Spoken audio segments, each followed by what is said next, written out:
Merci d'être là, l'un et l'autre, pour regarder vivre ce marché, enfin vivre ou vivoter, on va dire, parce que une fois de plus, tant les volumes que le mouvement ne sont pas très enthousiasmants, Romain. Bonjour à tous.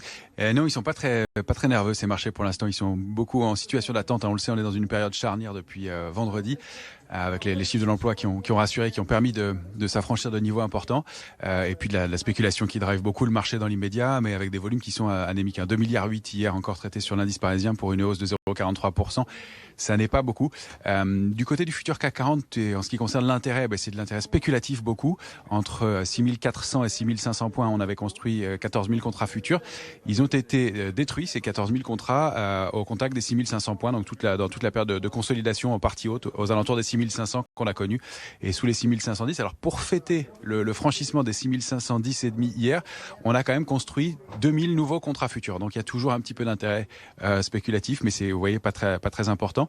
Ce qu'on peut dire aussi du côté des couvertures, c'est qu'elles sont toujours assez denses, entre 6200 et 6350, mais elles remontent légèrement avec la hausse du marché. Donc les investisseurs se montrent toujours prudents.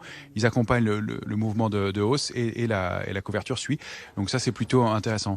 Graphiquement, on évolue sur le futur CAC 40 dans un petit canal haussier qui est actif maintenant depuis une quinzaine de jours. La borne basse de ce canal, c'est 6491. La borne haute, c'est 6554,5 pour aujourd'hui. C'était le point haut d'hier, et donc ça reste un petit niveau de résistance à surveiller.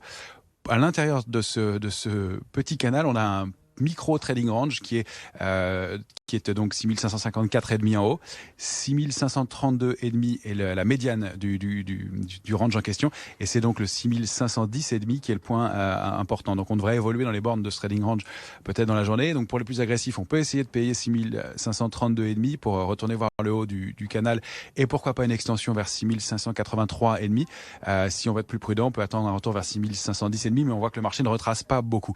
Ceci dit, il y aura peut-être des opportunités dans l'attente des chiffres de l'inflation jeudi.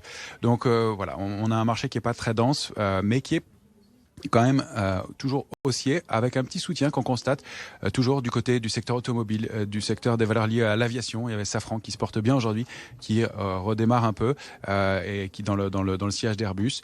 Donc on a quand même des éléments qui sont plutôt favorables pour le marché, et puis des mouvements qui sont intéressants sur des secteurs un peu en retard, comme l'immobilier par exemple, qu'on travaille sous forme de panier, et qui confirme l'impression haussière et les mouvements haussiers qu'on avait détectés la semaine dernière. Regard proposé, partagé par Romain Daubry, donc depuis Bourse Direct.